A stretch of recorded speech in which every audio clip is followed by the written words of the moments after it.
guys, and welcome to the new episode of Diabetic 365. Today we have a very special guest. She is Stacy, a very familiar face in the diabetic community. She has been diabetes from 30 years. She has been type 1 diabetic from 30 years, and today she is here to share her story and all the experiences she had from the past 30 years. Welcome, Stacy. Hi, how are you? Hi, good. Thank you for having me. You're welcome. So tell us your story. Tell us your story to the community. When were you first diagnosed? What was your reaction to the stuff? And how you have been dealing with this stuff from the past 30 years? Let's see. I was diagnosed, I was only 5. It was actually Christmas Eve of 1981. And I honestly don't remember a lot. My father was a type 1 diabetic, so they actually recognized the symptoms very early. I was constantly drinking and going to the bathroom, so they knew that something was up. So they did a urine test, since back then there was no blood sugar testing, and the result was very high. So my parents called my father's doctor to get some advice as to what to do. And obviously the answer was to take me to the hospital. So it was a very classical symptoms of diabetes, because they could already recognize, because your father already had type 1 diabetes. Exactly. So I remember from the story that my mother tells me is that they called the hospital ahead of time to let them know that they were bringing me in, and the nurses expected a very, very sick child to be brought in, and I actually was not very sick because my parents recognized it so early. Oh, okay.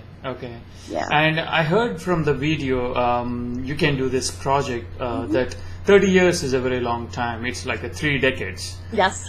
So you have been gone through a lot of ups and downs in this past 30 years. So how did you deal with this frustration, from the past 30 years, since you were a child and now you are, an adult?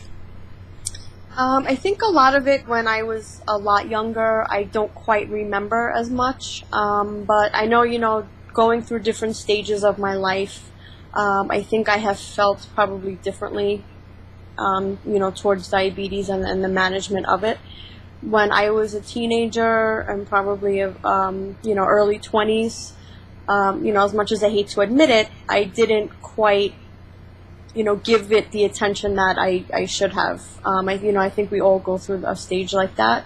Luckily for me, it didn't quite last that long. And then, luckily as I got older, I definitely paid more attention to, taking care of myself and kind of maybe accepting it better. Oh, okay.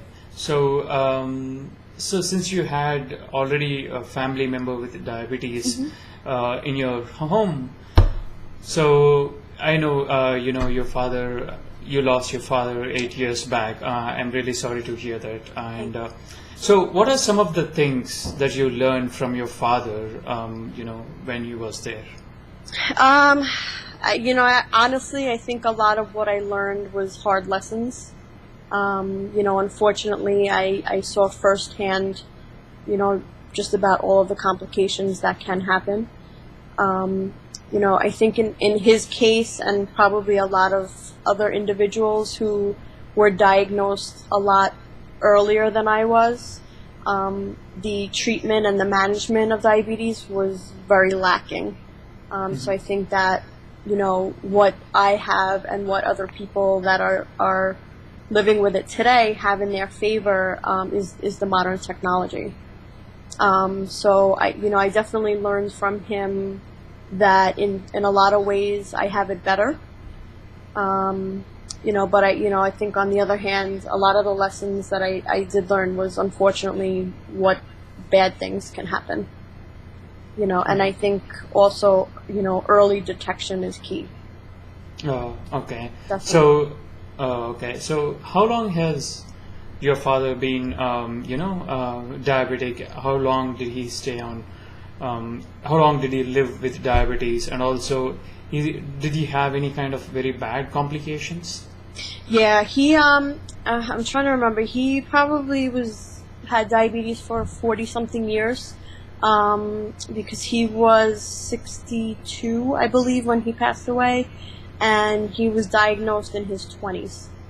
Oh, okay. So I believe it was probably somewhere in the 40-year range that he had it. Yeah, unfortunately, he had a lot of the major complications. He had numerous vitrectomies. He had the retinopathy in his eyes. He had numerous surgeries for that. He had one of his legs amputated. That was after he had vascular surgeries on both legs. He had multiple heart attacks. He had neuropathy in his legs and hands. He also had gastroparesis, and he had dialysis at the end. Oh, okay. So yeah, it was pretty much everything. Pretty much everything. Yeah. So, tell me, how did you manage on the highs and lows, like when you're in some job, and when you're in a meeting, or when you're driving? So, I mean, when these symptoms occur, when you're at home, it's okay, but when you're in the middle of a job or anything, it's too difficult to manage. So, how do you manage that? I come first, so I think it doesn't matter what I'm doing. If I'm not feeling well, or if I have a low that I'm not feeling, that I figure out because I tested, it needs to be treated. So even if it's in a very inconvenient situation, I definitely need to stop what I'm doing even if it's for just a couple of minutes, and I need to take care of that. Oh, okay. Okay. The other thing is, you built a huge support system around you. Either it can be through Facebook, either it can be through MySpace or Twitter or whatever social network you can think of. So, what are some of the things that you learned from this network around you? I actually feel like I learned a lot from everybody. When I first found the social media aspect of the diabetes community, it was probably maybe 3 to 4 years ago, or somewhere around there.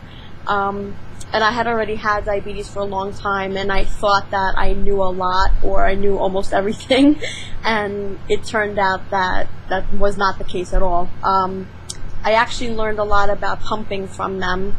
That was something that I was considering, and that's actually how I came across the MySpace groups. I went to do some research on insulin pumps, and I found this group, and that's actually how the whole thing started.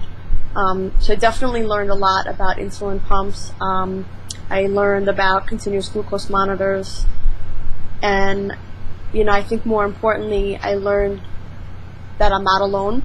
That there's a lot of other people out there that are going through similar situations. Yeah, okay. So now it's very easy. Someone who is diagnosed, they have a social network, so they have a huge support system around them. But way back then, in 80s or in 90s at least, when you barely had internet. So how did you manage at that time? It was very different. I think I more or less managed by myself and with my family. I told my close friends and, probably people at my school, they knew because they had to, but it was very, very different than it is today. It was definitely not advertised. It wasn't talked about. So yeah, I think it was definitely coped with, amongst myself and my family. So did you go to any camps or something during summers? No, I actually did not. I never went to diabetes camp. Oh, you did not. So everything you learned is from your father and your family? Yeah. Mm-hmm. Oh, okay. So how was it in the school? Were you the only diabetic child or kid, juvenile diabetic at that time, or you have some other friends or some children around? No, to my knowledge, I was the only one.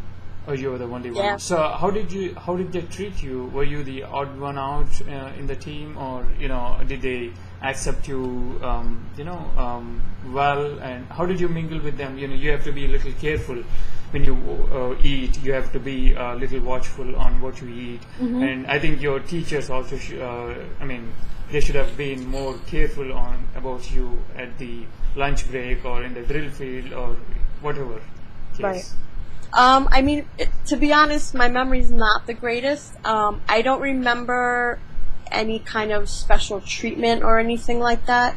However, there was an incident recently on Facebook where I shared a diabetes-related incident that happened to me recently.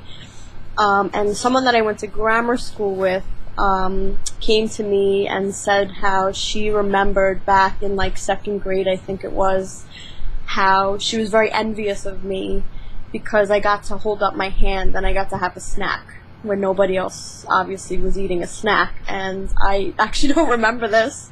So I don't know actually how other people felt. Maybe at the time I didn't think that I was treated differently or that people felt a certain way toward me, but obviously I think I could have been wrong. So I'm not sure. Okay.